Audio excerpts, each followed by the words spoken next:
وَلْتَكُن مِّنكُمْ أُمَّةٌ يَدْعُونَ إِلَى الْخَيْرِ وَيَأْمُرُونَ بِالْمَعْرُوفِ وَيَنْهَوْنَ عَنِ الْمُنكَرِ وَأُولَئِكَ هُمُ الْمُفْلِحُونَ. نحمده ونستعينه ونستغفره ونعوذ بالله من شرور أنفسنا ومن سيئات أعمالنا. من يهده الله فلا مضل له ومن يضلله فلا هادي له، وأشهد أن لا إله إلا الله وحده لا شريك له، وأشهد أن محمدا عبده ورسوله. يا أيها الذين آمنوا اتقوا الله حق تقاته ولا تموتن إلا وأنتم مسلمون.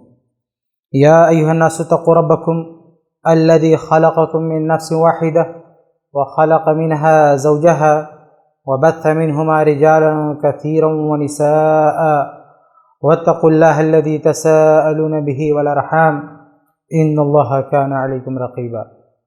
يا أيها الذين آمنوا اتقوا الله وقولوا قولا سديدا يصلح لكم أعمالكم ويغفر لكم ذنوبكم، ومن يطع الله ورسوله فقد فاز فوزا عظيما.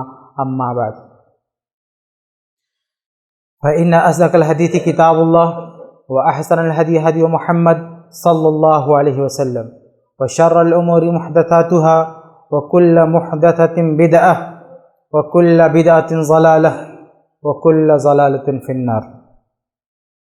قال الله تبارك وتعالى في كلامه المجيد: أعوذ بالله من الشيطان الرجيم: وللرجال نصيب مما ترك الوالدان والأقربون وللنساء نصيب مما ترك الوالدان والأقربون مما قل منه أو كثر نصيبا مفروضا. محترم حاضرین، سامعین، سامعات، آج کے اس خطبے میں جس موضوع پر کچھ باتیں رکھنی ہے وہ ہے وراثت میں عورتوں کے حقوق. یعنی ایک آدمی فوت ہو جاتا ہے، دنیا سے چلا جاتا ہے، تو اس کی جو جائیداد ہے، اس کی پراپرٹی، اس کا مال، اس میں جس طرح سے اس کے بیٹوں کا حق ہے، ایسے ہی اس کی بیٹیوں کا بھی حق ہے. اس کی بیوی زندہ ہے تو اس کا بھی حق ہے، اس کی ماں زندہ ہے تو اس کا بھی حق ہے، اس کے بیٹے نہیں ہیں، اس کی صرف بیٹیاں ہیں تو پھر اس کی بہنوں کا بھی حق ہے. یعنی وراثت میں خواتین کا، عورتوں کا کئی اعتبار سے حق ہے، بحیثیت بیٹی، بحیثیت بیوی، بحیثیت ماں اور بحیثیت بہن. بہن ہمیشہ نہیں، کبھی کبھار. تو ہمارے معاشرے میں اس موضوع پر بات کرنے کی ضرورت اس لیے ہے کیونکہ ہمارے معاشرے میں ہم جس سماج میں رہ رہے ہیں، یہاں جن گناہوں کو اور بہت بڑے بڑے گناہوں کو بہت معمولی سمجھ لیا گیا، بہت ہلکے میں لیا جاتا ہے، انہی میں سے یہ مسئلہ بھی ہے کہ وراثت میں لڑکیوں کو حصہ نہیں دیا جاتا ہے، اور ان کو حصہ نہ دے کر کوئی شرمندگی بھی نہیں ہے، کوئی ڈر بھی نہیں ہے، کوئی خوف بھی نہیں ہے، نہ اللہ کا، نہ اللہ کے رسول صلی اللہ علیہ وسلم کا، نہ اللہ کی اطاعت کی فکر ہے، نہ اطاعت رسول کی فکر ہے، اور سماج کا بھی خوف نہیں ہے. ہمارا جو سماج ہے وہ بھی اس کو عیب نہیں سمجھ رہا ہے. حالانکہ بہت ساری برائیاں اگر ہمارے سماج میں ہوتی ہیں تو لوگ اس کو عیب سمجھتے ہیں. جیسے آج بھی اگر ہمارے بیچ میں کوئی شراب پیے تو لوگ اس کو اچھا نہیں سمجھتے، کوئی چوری کرے تو لوگ اس کو اچھا نہیں سمجھتے ہیں، کوئی گالی گلوچ کرے لوگ اس کو اچھا نہیں سمجھتے ہیں. لیکن دن دہاڑے ایک شخص، ایک بھائی اپنی بہن کا حصہ کھا جائے، پراپرٹی ہڑپ کر لے جائے، اسے لوگ برا نہیں سمجھتے. اس حرکت پر اس سے نفرت نہیں ہوتی ہے. یہ بہت خطرناک معاملہ ہے اس موضوع کے حوالے سے کہ لوگوں نے اسے گناہ سمجھنا بند کر دیا ہے. انہیں احساس نہیں کہ وہ کتنی بڑی غلطی کر رہے ہیں. اس لیے اس موضوع کے حوالے سے کچھ باتیں، بنیادی باتیں میں آپ کے سامنے رکھوں گا کہ وراثت میں خواتین کا جو کنیکشن ہے، جو تعلق ہے، وہ کتنا مضبوط ہے۔ میرے بھائیو، زمانے جاہلیت میں عورتوں پر جہاں بہت سارے مظالم ڈھائے جاتے تھے، بہت سارا ظلم ہوتا تھا، انہی میں سے ایک یہ بھی تھا کہ ان کو جائیداد میں حصہ نہیں ملتا تھا۔ عام طور سے عورتوں کو حصہ نہیں ملتا تھا۔ اسلام آیا تو اسلام نے اس جاہلیت کو ختم کیا، اور مرنے کے بعد مرنے والی کی پراپرٹی میں اس کی بیٹیوں کو بھی، عورتوں کو بھی حصے دار بنایا، اور پھر یہ سلسلہ چلتا رہا۔ لیکن اب اس موجودہ دور میں، وہ بھی سب جگہ نہیں لیکن خاص طور سے ہمارے یہاں ہندوستان میں، پھر وہی جاہلیت والا جو نظام تھا اس کو ہم نے اڈاپٹ کر لیا ہے، اور اسلام کا جو نظام تھا اس کو ہم نے پسے پش ڈال دیا۔ یا ہم غیر مسلموں کے ساتھ رہتے ہیں تو ان کا جو کلچر ہے، ان کی جو تہذیب ہے، شادی بیاہ کے تعلق سے اور پھر جائیداد کے تعلق سے، وہ بہت سارا حصہ ہم نے اڈاپٹ کر لیا۔ بھائی دین اسلام صرف روزہ نماز کا نام نہیں ہے، بلکہ کیسے زندگی گزارنی ہے اور دوسروں کے حقوق کیسے ادا کرنے ہیں، ہر معاملے میں اسلام ہماری رہنمائی کرتا ہے۔ تو یہ ہم سے بہت خطرناک چوک ہو رہی ہے، اور اس میں کوئی بھی مطلب مسلمانوں کی کوئی بھی جماعت، کوئی بھی فرقہ اس گناہ سے محفوظ نہیں ہے۔ یہ بڑی دکھ کی بات ہے۔ مسلمانوں کے اتنے سارے فرقے ہوئے، لیکن کچھ فرقے، کچھ جماعتیں ایسی ہیں جو بہت زیادہ قرآن و حدیث کے قریب ہیں، اور ہمیشہ قرآن و حدیث کی بات کرتے ہیں کہ قرآن و حدیث میں جو ہے اسی کو فالو کرنا چاہیے۔ لیکن اس معاملے میں ہر جماعت بری طرح سے کرپٹ ہو چکی ہے۔ یہ وراثت میں بیٹیوں کو حصہ دینے کے تعلق سے، بہنوں کو حصہ دینے کے تعلق سے پوری طرح سے بگاڑ آ چکا ہے۔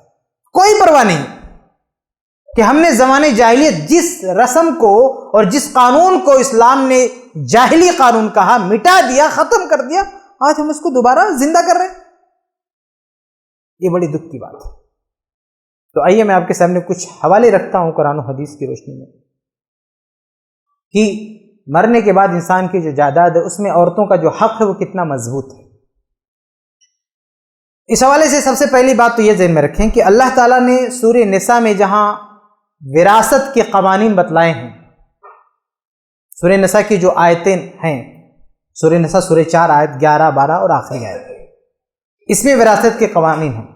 یہ آیتیں کب نازل ہوئی یہ سب سے پہلے سن لیجئے، صرف اسی پر آپ غور کر لیں تو کافی حد تک آدمی کا دل کھل سکتا ہے۔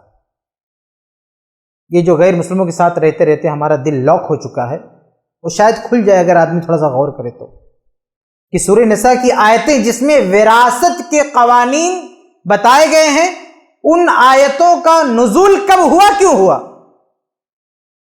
یہ آیتیں اس لیے نہیں نازل ہوئی ہیں کہ جائیداد میں بیٹوں کا حصہ ہے وہ بتانے کے لیے، نا،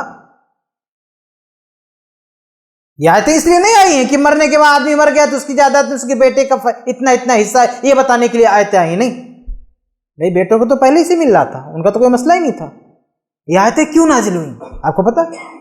اس کی پوری تفصیل سنن نبی داؤد، سنن نسائی میں موجود ہے۔ جابر رضی اللہ تعالیٰ عنہ حدیث کے راوی کہتے ہیں، جاءت امرأۃ سعد بن ربی بابنتیہا من سعد الی النبی صلی اللہ علیہ وسلم، کہ سعد بن ربی رضی اللہ عنہ، یہ ایک انصاری صحابی ہیں، سعد بن ربی ایک انصاری صحابی ہیں، یہ ابھی اس دنیا میں نہیں، فوت ہو چکے، شہید ہو چکے تھے، اور بہت پیسے والے تھے، اچھا خاصا ان کے پاس پیسہ تھا۔ تو یہ احد میں شہید ہو گئے، اور ان کی صرف بیٹیاں تھیں، بیٹا نہیں تھا کوئی، بیٹیاں تھیں اور ایک بیوی تھی، 2 بیٹیاں ایک بیوی تھی اور ایک بھائی تھا۔ تو ان کی شہادت کے بعد ان کی ساری پراپرٹی کو، ساری جائیداد کو ان کے بھائی نے لے لیا، کیونکہ وہ مرد تھا، وہ آدمی تھا، اور ان کے فیملی میں جو ان کی بیوی اور بیٹیاں، ان کو کچھ نہیں ملا، ان کو کچھ نہیں ملا، بیٹیوں کو نہیں ملا، بیوی کو نہیں ملا، صرف بھائی نے سب لے لیا، کیونکہ ایسے چل رہا تھا۔ تو راوی کہتے ہیں کہ سعد بن ربی رضی اللہ عنہ کی بیوی اللہ کے نبی صلی اللہ علیہ وسلم کے دربار میں پہنچ گئی، اپنے شوہر کی شہادت کے بعد نبی کے دربار میں پہنچی اور کہا یا رسول اللہ، اے اللہ کے رسول، ہاتان ابنتا سعد، یہ دو ننھی ننھی بچیاں سعد کی بیٹیاں ہیں، یہ دو سعد کی بیٹیاں ہیں، وقد قتل ابوہما معک شہیدا یوم احد، ان دونوں بیٹیوں کا باپ یعنی سعد آپ کے ساتھ لڑتے ہوئے میدان جنگ میں شہید ہو چکا ہے، یہ دو بیٹیاں سعد کی یتیم ہو چکی ہیں، اور ان عمہما، ان بچیوں کا جو چچا تھا یعنی سعد کا بھائی، اس نے اخذ مالہما، یعنی جو بھی ہمارا مال تھا، یعنی ہم اچھے سے کھا جی رہے تھے، کوئی پریشانی نہیں تھی، لیکن بیٹیوں کے سر سے باپ کا سایہ کیا اٹھا، ہم روڈ پہ آ گئے، کچھ نہیں بچا ہمارے پاس، سب لے لیا بھائی نے، ہمارے پاس بہت کچھ تھا لیکن سب چلا گیا۔ تو کہا یہ سعد کی بیٹیاں ہیں، سب کچھ لے لیا بھائی نے، اور فلم یدا لہما مالن، کوئی مال نہیں چھوڑا ہمارے لیے، ولا تنکحان الا ولہما مال، اب ان کی شادی بیاہ کا کیسے مسئلہ ہوگا، کون شادی بیاہ کرے گا، نہ باپ ہے نہ مال ہے، کیا کریں ہم؟ تو اللہ کے نبی صلی اللہ علیہ وسلم نے کہا یقضی اللہ فی ذلک، اللہ ہی کوئی فیصلہ کرے گا، یعنی اللہ کے نبی صلی اللہ علیہ وسلم کو ابھی اس بارے میں اللہ کی طرف سے کوئی ہدایت نہیں دی گئی تھی کہ وراثت کے بارے میں آپ کو کیسے فیصلہ کرنا ہے، کوئی ہدایت نہیں دی گئی تھی، اور جیسے شروع سے چلا آ رہا تھا سسٹم، ایسے ابھی تک چل رہا تھا۔ بھائی اسلام ایک ساتھ تو نہیں آ گیا نا، سارے احکامات تھوڑا تھوڑا کر کے اللہ تعالیٰ نے جو ہے احکامات نازل کیے۔ بھائی کسی دور میں دیکھے لوگ شراب بھی پی رہے تھے، اسلام نے نہیں روکا تھا، حالانکہ وہ غلط تھا، پلان مطلب اللہ تعالیٰ کو روکنا تھا، لیکن اچانک نہیں کہ ایک ساتھ سب شراب بھی بند، یہ بھی بند، یہ نہیں، تھوڑا تھوڑا کر کے۔ تو جس طرح سے بہت ساری برائیاں جو زمانے جاہلیت کی تھی ایسے آہستہ آہستہ چل رہی تھی، ویسے یہ معاملہ بھی چل رہا تھا، یہ معاملہ بھی ایسے ہی چل رہا تھا، لیکن یہ پہلی بار اس عرب کی تاریخ میں، اسلام کی تاریخ میں پہلی بار ایسا ہوا کہ کوئی عورت کھڑی ہو کے کہتی ہے کہ ہم کو بھی حصہ چاہیے۔ اس سے پہلے اس عرب کی تاریخ میں کسی عورت نے یہ جرات نہیں کیا کہ کھڑی ہو کے کہہ دے کہ ہم کو بھی حصہ چاہیے، نا، یہ اسلامی تاریخ کی بلکہ اس عرب کے کلچر کی، اس عرب کے تاریخ کا یہ پہلا واقعہ ہے کہ ایک عورت کو یہ حوصلہ ملتا ہے کہ وہ کہہ سکے کہ وراثت میں ہمیں بھی حصہ دو، کیونکہ اس پریوار نے دیکھا کہ ہم اسلام میں آ چکے ہیں اور اسلام ہمیں بہت سارے حقوق دے رہا ہے، عورتوں کو بہت کچھ دے رہا ہے، تو نبی کے پاس چلتے ہیں، ہو سکتا ہے وراثت میں بھی ہم کو حصہ مل جائے، جیسے ہر جگہ ہم کو حقوق ملتے ہیں تو وراثت میں بھی مل سکتا ہے۔ اس لیے یہ پریوار اللہ کے نبی کے پاس آئے۔ اس پریوار میں صرف عورتیں ہیں، کوئی مرد نہیں ہے، دو بیٹیاں ہیں اور ایک بیٹیوں کی ماں، یعنی مرنے والے کی بیوی اور بیٹیاں، بھائی نہیں ہے، بھائی تو لے کے سب بیٹھا، اس کو کیا چنتا ہے، اس کو کیا فکر ہے، وہ تو سب لے لیا پورا۔ تو یہ عورتیں نبی کے دربار میں آتی ہیں، گہار لگاتی ہیں کہ ہم کو حصہ چاہیے۔ اللہ کے نبی صلی اللہ علیہ وسلم فرماتے ہیں کہ اللہ ہی کچھ کر سکتا ہے، یعنی میں کچھ نہیں کر سکتا۔ آپ صلی اللہ علیہ وسلم فرماتے ہیں، یعنی اشارہ دیتے ہیں کہ میں تمہیں نہیں دیا سکتا، میرے ہاتھ میں نہیں ہے، کیونکہ اللہ نے ابھی تک تو مجھے اس بارے میں کوئی بات نہیں بتائی۔ یہ پریوار تھوڑی دیر کے لیے مایوس ہو جاتا ہے، ابھی کیا کریں، ابھی قریب تھا کہ یہ پریوار وہاں سے نکلتا، گھر لوٹتا مایوس ہو کے، اس سے پہلے جبریل علیہ السلام پہنچ جاتے۔ سنن ابی داؤد، سنن نسائی وغیرہ کی روایت ہے، فنزلت آیت الموارث، اسی وقت جبریل علیہ السلام سورہ نساء کی وراثت کی آیتیں لے کر پہنچ جاتے ہیں، یوصیکم اللہ فی اولادکم للذکر مثل حظ الانثیین فإن کن نساء فوق اثنتین فلہما الثلثان۔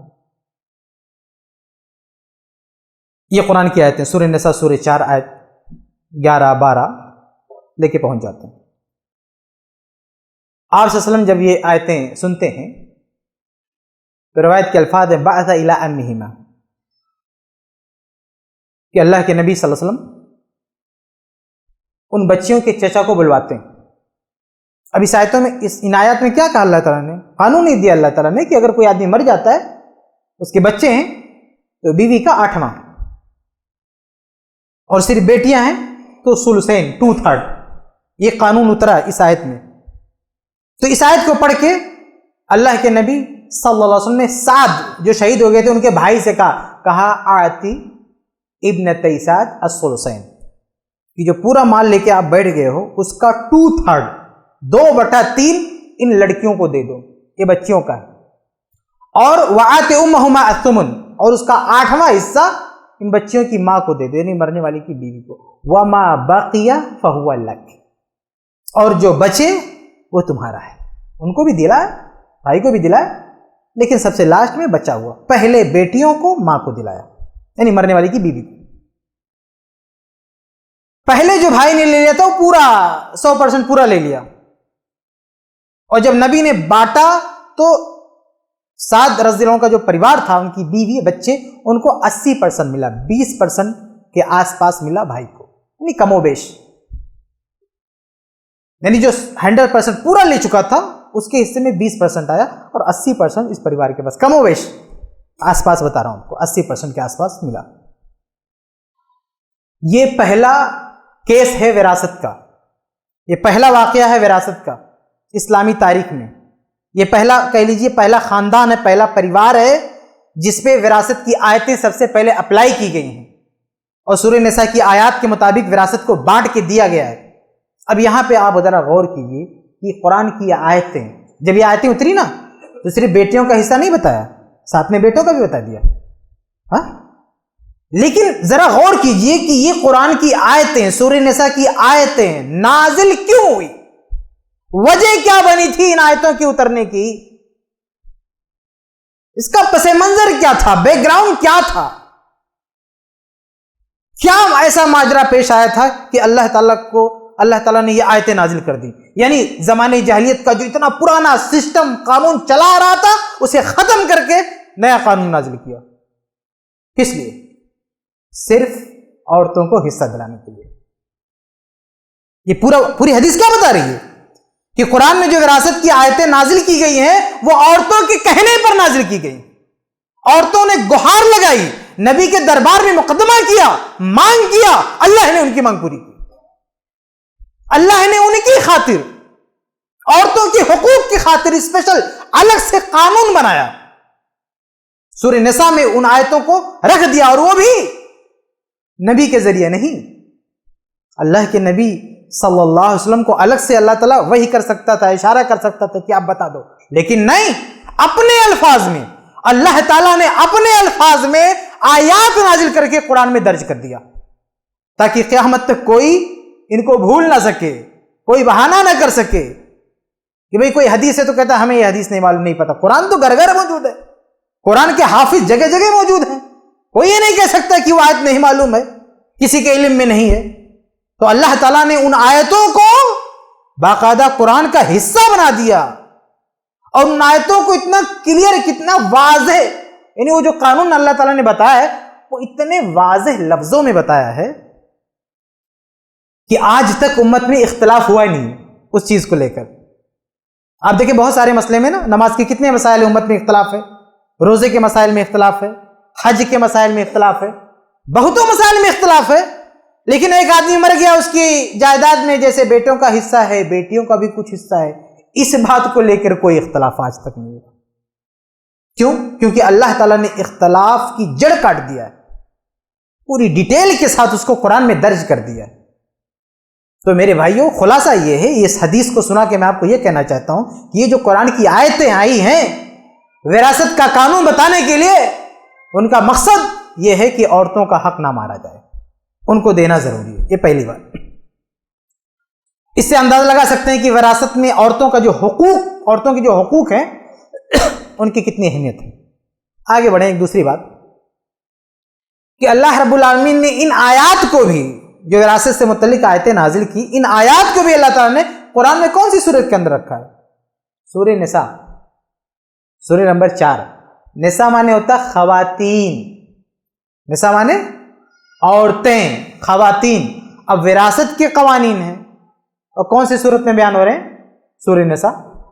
مطلب ایک پیغام ہے کہ وراثت سے عورتوں کا لنک کتنا گہرا ہے، عورتوں کا تعلق کتنا مضبوط ہے، اور آج ہم نے بالکل کنارے کر دیا عورتوں کو کہ وراثت سے ان کو کوئی لینا دینا نہیں، اور اللہ تعالیٰ تو سورہ نساء میں مسئلہ بیان کر رہا ہے۔ اور تیسری بات یہ کہ اللہ تعالیٰ نے سورہ نساء میں جب وراثت کے قوانین بیان فرمائے تو اصل قانون بتانے سے پہلے اللہ تعالیٰ نے ایک تمہید رکھی، ایک اصولی بات رکھی، موٹی بات رکھی. کیا کہا؟ للرجال نصیب مما ترک الوالدان والاقربون وللنساء نصیب مما ترک الوالدان والاقربون. اللہ فرماتا ہے کہ آدمی کے مرنے کے بعد جیسے مردوں کے لیے للرجال، جیسے مردوں کے اقربا، مردوں کے ماں باپ مر جائیں تو مردوں کا حصہ ہے، وللنساء ایسے ہی عورتوں کا بھی حصہ ہے. اگر عورتوں کے ماں باپ مر جائیں، عورتوں کے قریبی مر جائیں، عورتوں کے رشتہ دار مر جائیں، چاہے وہ بیوی ہو، بہن ہو، بیٹی ہو، کوئی بھی ہو، عورت کسی بھی روپ میں ہو، اگر اس کا کوئی رشتہ دار مرتا ہے تو جیسے اس مرے ہوئے شخص کے مال میں مردوں کا حصہ ہے، للرجال مردوں کا ہے، ویسے وللنساء عورتوں کا بھی حصہ ہے. اللہ نے موٹی بات کہہ دیا کہ بھائی یہ پہلے دماغ میں بٹھا لو کہ دونوں کا حصہ ہے. مما قل منہ او کثر، مال چاہے کم ہو چاہے زیادہ. کتنی تاکید کے ساتھ اللہ تعالیٰ نے کہا کہ چاہے جتنا کم مال ہو لیکن حصہ دونوں کا لگے گا. للرجال مردوں کا بھی، وللنساء اور عورتوں کا بھی، دونوں کا حصہ لگے گا، مال چاہے جتنا ہی کم کیوں نہ ہو. آج کل بہت سارے لوگ ایک بہانہ کرتے ہیں، جب ان کو سمجھایا جاتا ہے کہ بھائی تم بہت بڑا پاپ کر رہے ہو، اپنی بہنوں کا کھا کے بیٹھے ہو، حصہ دو اپنی بہن کا، تو کیا کہتے ہیں؟ کہتے ہیں ہمارے ابا نے ایک ہی مکان چھوڑا تھا، ایک ہی گھر، ایک ہی فلیٹ تھا، ابھی اگر اس میں ہم بہنوں کو دے دیں تب تو بیچنا پڑے گا، ہم روڈ پہ آ جائیں گے، ہم رہیں گے کہاں؟ ہاں بھائی کیا کہتا ہے کہ اگر ہم آپا لوگوں کو حصہ دے دیں تب تو ہم کو بیچنا پڑے گا، کہاں سے حصہ دیں؟ ہم رہیں گے کہاں پہ؟ تو اللہ تعالیٰ نے وہی کہا مما قل منہ او کثر، چاہے جائیداد کم ہو یا زیادہ دونوں کو دینا پڑے گا، بیٹوں کو بھی اور بیٹیوں کو بھی. یہ جو بہانہ کرتا نا بیٹا اتنا کم ہے ہم کیسے دے دیں بہنوں کو، تو اس کا اپنی مرضی چلے گی. آپ ذرا ایک دوسری مثال لیں.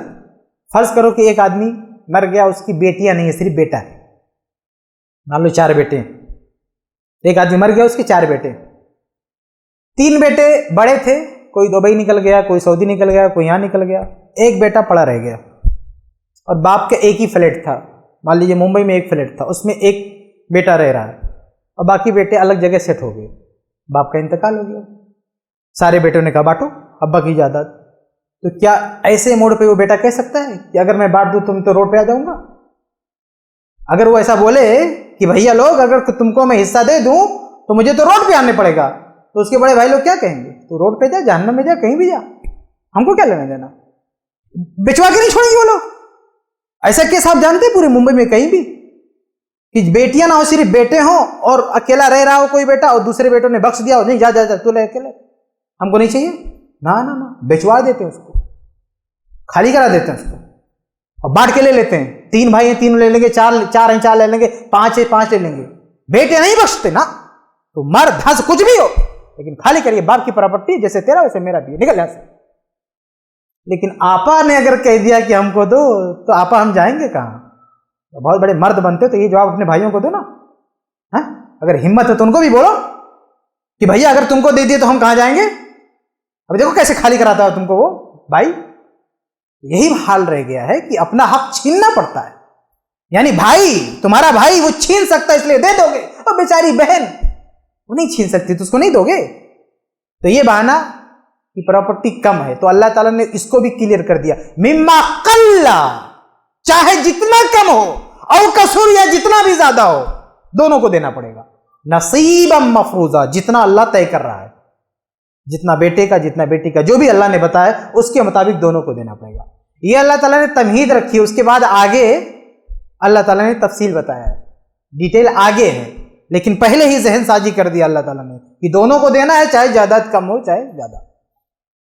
یہ تیسرا نقطہ ہے کہ وراثت میں عورتوں کے حقوق کی اہمیت کتنی ہے. اور ایک چوتھی چیز یہ کہ اللہ رب العالمین نے وارثین کو 2 گروپ میں بانٹا ہے.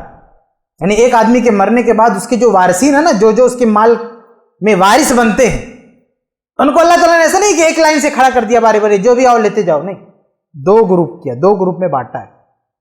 ایک گروپ ہے ایسا ہے جن کا حصہ، جن کا شیئر فکس کر دیا ہے کہ تم کو اتنا ملے گا، جیسے ہاف، 1/4، 1/8، 1/6، 2/3 وغیرہ وغیرہ۔ اور دوسرا گروپ ہے کہ جس کا حصہ کتنا ملے گا اللہ تعالیٰ نے اس کو فکس نہیں کیا ہے۔ تو یہ پہلے گروپ کی خوبی کیا ہے؟ ان کو جو ملنا ہے ان کا حصہ فکس ہے اور دوسرے گروپ کا فکس نہیں۔ اور دوسری بات یہ کہ پہلے گروپ کو جو ملے گا وہ پہلے ملے گا، یعنی جن کا حصہ فکس ہے ان کو پہلے ملے گا، اور جن کا حصہ فکس نہیں ہے ریمیننگ ملے گا، یعنی ان کو دینے کے بعد جو بھی بچے گا یہ ان کو ملے گا۔ یہ دو گروپ اللہ تعالیٰ نے بنائے ہیں وارثین کے، کہ کچھ لوگوں کے حصے اللہ تعالیٰ نے فکس کر دیے اور ان کو پہلے دینا ہے، اور جن کے حصے فکس نہیں ہیں ان کو بعد میں دینا ہے۔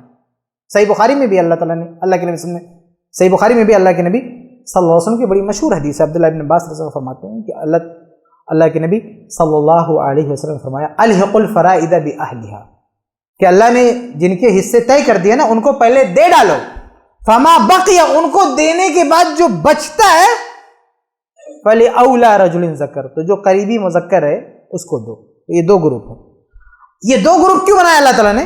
اس لیے کہ جو پہلا گروپ ہے نا جن کے حصے فکس کیے ہیں ان کو پہلے دینا ہے، اس میں اللہ تعالیٰ نے کمزور لوگوں کو رکھا ہے، جو کمزور ہے، تاکہ ان کو پہلے مل جائے۔ جیسے ٹکٹ نکالنے جاتا ہے نا کوئی خاتون ضعیف ہو تو لوگ اس کو آگے بڑھا دیتے ہیں، بھئی کمزور ہے، ضعیف ہے، کوئی بوڑھا آدمی ہے، عورت ہے، چلو لیڈیز فرسٹ۔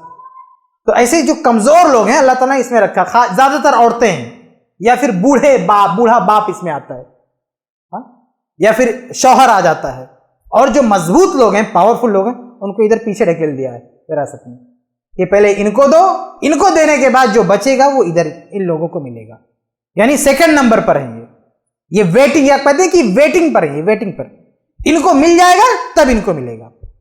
اب اگر آپ ان دونوں گروپ میں جھانک کے دیکھیں تو عورتیں تو پہلے گروپ میں نظر آتی ہیں، لیکن مرد زیادہ تر یہ دوسرے گروپ میں ہیں، حتیٰ کہ بیٹا کا حصہ اللہ تعالیٰ نے کسی بھی حال میں فکس نہیں کیا ہے، کنفرم نہیں کیا کہ تمہارا کتنا حصہ ہے، نہ قرآن میں نہ حدیث میں، اس کو ویٹنگ پہ ڈالا ہے، ویٹنگ پہ، کہ تم بیٹھ کے انتظار کرو، پہلے جو لوگ ہیں ان کو لے لینے دو، جو بچے گا وہ تمہارا ہے۔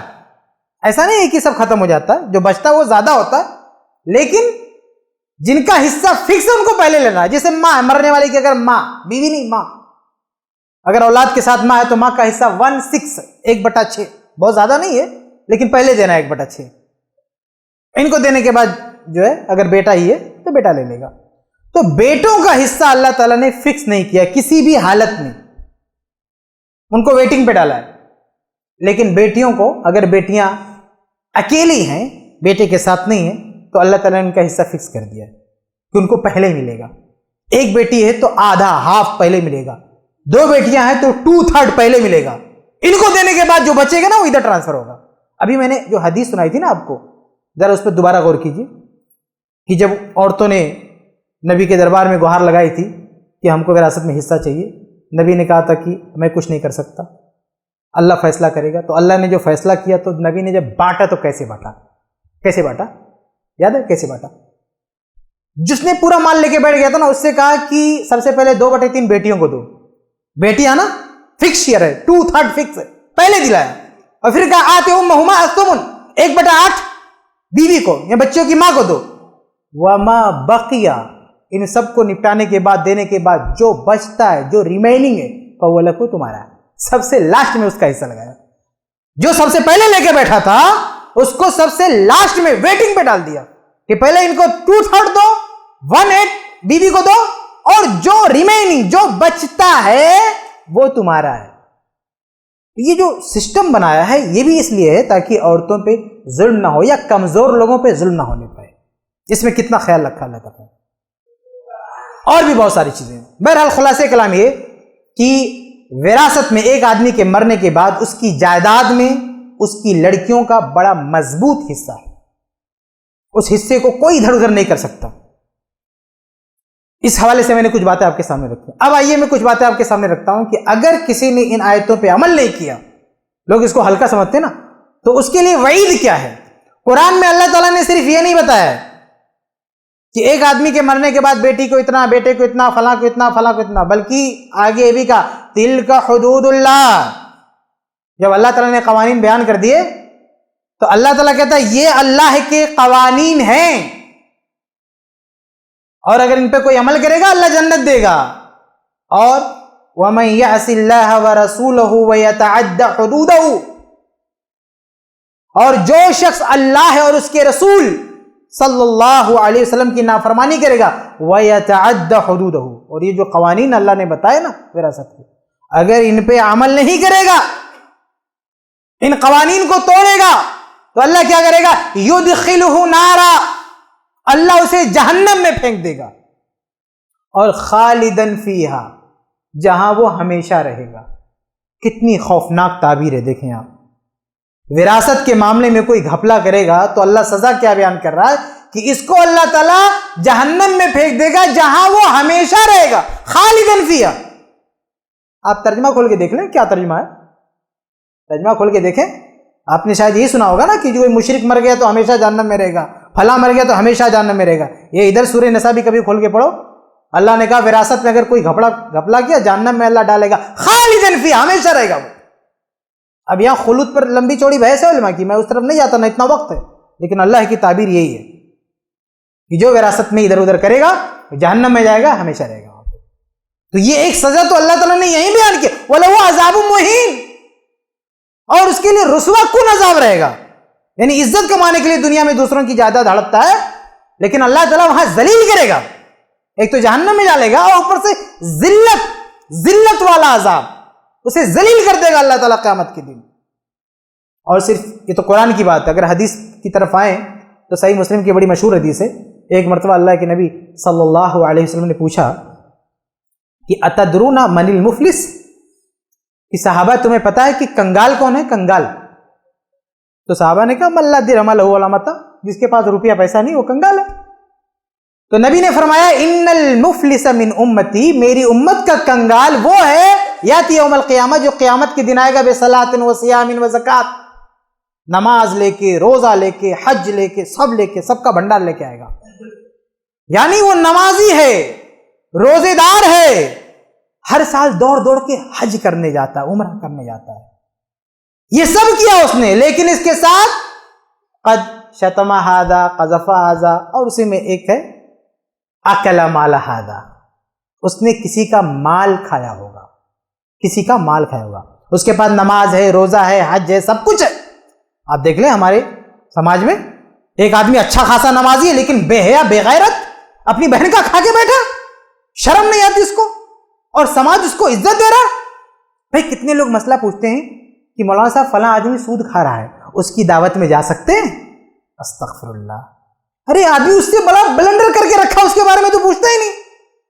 کہتے ہیں وہ سود کھا رہا ہے، سودی کاروبار ہے، ہم اس کی دعوت میں جائیں کہ نہ جائیں، اس کے لڑکے کی شادی میں جائیں کہ نہ جائیں.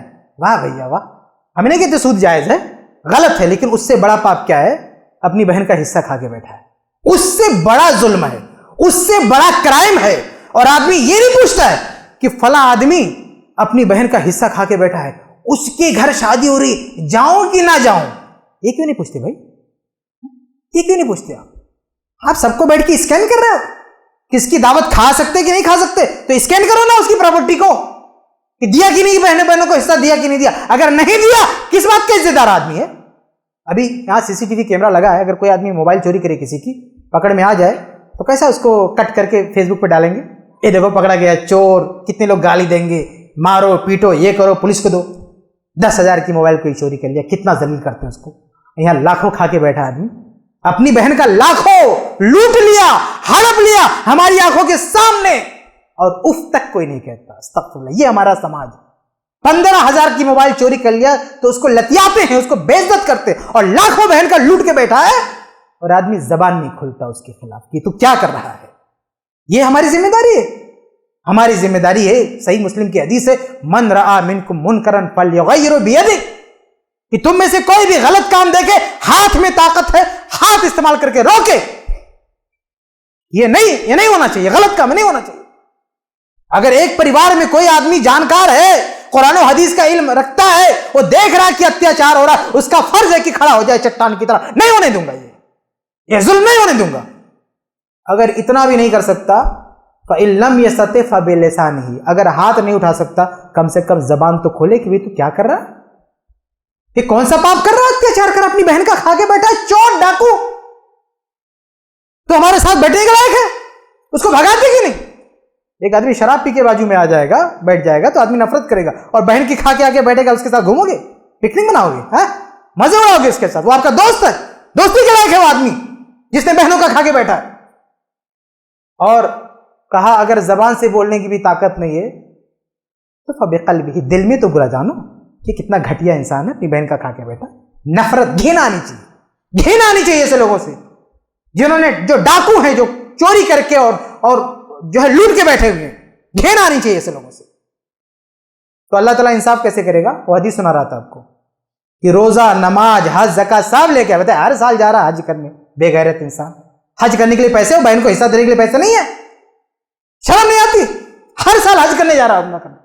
رمضان میں وہ لائن لگی مولویوں کی، ادارے والوں کی، لو چندہ دیتے ہیں. وہ اللہ کے بندے چندہ بعد میں دینا، پہلے بہن کا دے، بہن کا دے جو کھا کے بیٹھا ہے، چندہ بانٹ رہا ہے. یہ سیٹھ لوگ ہیں، یہ بڑے لوگ ہیں جو اپنی بہنوں کا کھا کے بیٹھے ہیں، وہ چندہ بانٹتے ہیں. حج کرنے جائیں گے، عمرہ کرنے جائیں گے، تو نبی کی حدیث کیا کہتی ہے؟ حج لے کر آئے گا، عمرہ لے کر آئے گا، زکات لے کر آئے گا، چندہ دیا وہ سب لے کر آئے گا، لیکن اکلا مال آدھا، کسی کا ہڑپ کر کے بیٹھا ہوگا. تو اللہ تعالیٰ کیا کرے گا؟ اس کی نماز، اس کی زکات، اس کا حج سب اٹھا کے اس کو دے دے گا جس کا کھایا ہے. یعنی اگر ایک بھائی نے اپنی بہن کا کھایا تو بھائی کی نماز، بھائی کی زکات، بھائی کا حج، بھائی کا عمرہ سب اٹھا کے کس کو دے دیا جائے گا؟ اس کی بہن کو. یہ لے، اس کا ثواب اس کے اکاؤنٹ میں، اور اس کا اکاؤنٹ خالی، زیرو. اتنی محنت سے سب کچھ کیا لیکن زیرو اٹھا کے دے دیا اللہ تعالیٰ اس کو. اور اگر ایسا بد نصیب بھائی ہوگا جو اپنی بہن کا کھایا ہے اور نماز روزہ کچھ بھی نہیں ہے، تو اللہ تعالیٰ کیا کرے گا؟ اس کی بہن کے جو گناہ ہوں گے نا، اٹھا کے اس پہ لاد دے گا. اگر اس کے اکاؤنٹ میں خالی ہے نیکیاں، تو یہ تو ہو سکتا ہے نا کہ اس کی بہن کی جو برائیاں ہیں وہ اٹھا کے اس کے اکاؤنٹ میں ڈال دی جائے. تو اللہ تعالیٰ ان کی غلطیاں اٹھا کے اس کے سر پہ لاد دے گا، پھر سے جاننے میں جھونک دے گا. تو اتنا ہلکا نہیں میرے بھائی جتنا ہم نے سمجھ کے رکھا. یہ مال کا مسئلہ ہے. آج ہم عبادت نہیں کر پاتے، ہر معاملے میں کمزور ہے، لیکن یہ باپ کا بنایا ہوا ہے، ہم نے تو کچھ نہیں کیا نا، باپ کا ہے، اس کو دینے میں کیا پرابلم ہے، کیا پریشانی ہے؟ تمہارا تھوڑی ہے وہ، تمہارے ابا کا ہے، باپ کا ہے وہ. اس لیے باپ کی جائیداد میں جس کا بھی حق بنتا ہے، بیٹے کا جتنا ہے، بیٹی کا جتنا ہے، اس کی بیوی کا جتنا ہے، اگر ماں زندہ ہے تو اس کا جتنا ہے، سب بٹوارا کر دینا چاہیے، ورنہ معاملہ بہت خطرناک ہوگا. میں بات ختم کروں گا، بس ایک نقطے کی وضاحت کر دوں. کچھ لوگوں نے ہمارے یہاں ایک بہانہ تلاش کر کے رکھا ہے. دیکھیں دوسرے مسائل میں علماء کا اختلاف ہے نا، تو بڑی چالاکی، عوام بڑی چالو ہے. اس مولوی سے فتویٰ پوچھے گی، اگر اس نے اس کے من کا نہیں جواب دیا نا، دوسری جگہ ڈائل کر دیا. ہزاروں مولوی، کوئی نہ کوئی تو بولے گا، تو کوئی نہ کوئی تو بولے گا. اور پھر جو ایک نے، اگر 100 لوگوں نے کہا یہ حرام ہے، ایک نے کہہ دیا حلال ہے نا، پکڑ کے بیٹھ جائے گا اس کو. اور بڑے بڑے عالم ہیں، بہت دیندار ہیں، بہت جانکاری ہے، بس اس کے من کا فتویٰ دے دیا. وراثت میں کیا ہوتا ہے؟ وراثت میں کوئی تائید نہیں کرتا ہے بیچارے کی. کدھر بھی فون گھماتا رہے، ہر کوئی کہے گا، چاہے بدترین قسم کا بدعتی ہو نا، وہ بھی کہے گا کہ جیسے بیٹے کا ویسے بیٹی کا. تو یہاں کیا کرے گا؟ یہاں وہ پیترا بدل دے گا، کہے گا حق تو ہے لیکن ہماری آپا نے معاف کر دیا ہے، آپا نے چھوڑ دیا ہے. یہ آدمی یہ فتوے کی مارکیٹنگ نہیں کر پاتا، تو یہ دوسرا شیطانی وسوسہ لائے گا کہ آپا نے معاف کر دیا ہے. مسند احمد کی حدیث ہے، امام بحقی سنن بحقی کی روایت ہے. اللہ کے نبی صلی اللہ علیہ وسلم فرماتے ہیں کہ لا یحل لامرئ من مال اخیہ الا بطیب نفسہ، کسی بھی آدمی کے لیے دوسرے کا مال حلال نہیں ہو سکتا جب تک کہ وہ دل سے نہ دے. اگر زبان سے بول بھی دے نا، وہ تمہارے لیے حلال نہیں ہوگا جب تک وہ دل سے نہ دے. کوئی بہن دل ول سے نہیں دیتی ہے، وہ مجبور ہے. یا نبی کے دور میں، صحابہ کے دور میں کوئی عورت معاف نہیں کرتی تھی، ہماری عورتیں ان سے زیادہ نہیں کر. اور تو جانے دو، فاطمہ بنت محمد نبی کی وفات پر ابو بکر کے دربار میں پہنچ جاتی ہیں اور کہتی ہے خلیفہ اول ہمارے باپ کی پراپرٹی میں میرا حصہ دو. خلیفہ اول کہتا ہے کہ تمہارا حصہ نہیں ہے، تم نبی کی بیٹی ہو اور نبی کی وراثت نہیں بڑھتی ہے، قانون صحیح ہے لیکن تمہارے اوپر نہیں اپلائی ہوگا. بتائیے، فاطمہ بنت محمد، ان کی اولاد ہے حسن حسین، ان کے شوہر علی رضی اللہ تعالیٰ عنہ. ایسا تو نہیں ہے نا کہ کوئی کمی ہے، لیکن پھر بھی حصہ چاہیے. اور ہماری بہنیں نہیں، ہم کو نہیں چاہیے. تو فاطمہ بنت محمد صلی اللہ علیہ وسلم سے بھی 2 قدم آگے ہیں، نیک ہے. ابو بکر صدیق رضی اللہ تعالیٰ عنہ کے دور میں ایک نانی آ کے مقدمہ کرتی ہے کہ نواسا وہ مرا ہے، میری جو ہے بیٹی کا بیٹا مرا ہے، اس میں میرا تو کوئی حصہ ہی نہیں ہے. ابو بکر صدیق رضی اللہ تعالیٰ نے اس کا بھی حصہ دلوایا. عمر فاروق رضی اللہ تعالیٰ عنہ کے دور میں ایک دادی آتی ہے اور بولتی مجھے حصہ نہیں ملا، اس کو ملوایا. بتائیے نبی کے دور میں، صحابہ کے دور میں، نہ بیوی اپنا حصہ چھوڑ رہی ہے، نہ بیٹی چھوڑ رہی ہے، نہ دادی چھوڑ رہی ہے، نہ نانی چھوڑ رہی ہے، کوئی نہیں چھوڑ رہا ہے. اور ہمارا دور اتنا متقی پرہیزگار، ہاں چلو لے لو بھائی، ہم کو نہیں چاہیے. یہ دھوکہ ہے، شیطانی دھوکہ ہے. اور اگر بہنوں کو نہیں چاہیے تو ان کے بیٹوں کو دینا، کہ بھائی کو نوتا لینے والا. بھائی اگر بہن کو نہیں چاہیے تو اللہ کی راہ میں مسجد میں دے دے، مدرسہ، یہ بھائی کو نوتا لینے والا.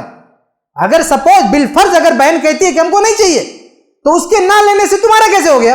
اس کو نہ لینے سے اس کا جو دوسرا قریبی ہوگا اس کو جانا چاہیے. اس کا اگر بیٹا اویلیبل ہے تو بیٹے کو جانا چاہیے. اور دوسرے جو پریوار اس کا، یہ بھائی کو نوتا لینے والا اس کو. تو یہ بہت خطرناک جرم ہے میرے بھائیوں. اور کوئی معاف نہیں کرتا. اس دھوکے میں نہیں رہنا، بلکہ معاف کرنا دور کی بات ہے. ان کو موقع ملے گا نا تو لے لیں گے، اور لیتی بھی ہے. جہاں ان کو ذرا سا بھی موقع ملتا ہے وہ لے لیتی ہیں. اس لیے ہوش میں آئے اور یہ پاپ ہم اپنے سماج سے ختم کریں. جتنے بھی لوگ ہیں سب یہ عہد کریں کہ اگر ہم نے نہیں دیا ہے، باپ کی وفات ہوگی تو ہم دیں گے. اور اگر باپ زندہ ہے تو یہ ارادہ بنائیں کہ اگر ہمارے جیتے جی اگر باپ کی وفات ہوتی ہے، ہمارے کسٹڈی میں مال آتا ہے، تو ہم اپنی بہنوں کو محروم نہیں کریں گے. جو اللہ نے حق رکھا ہے وہ ان کو دیں گے. اللہ تعالیٰ ہم سب کو توفیق دے. آمین رب العالمین.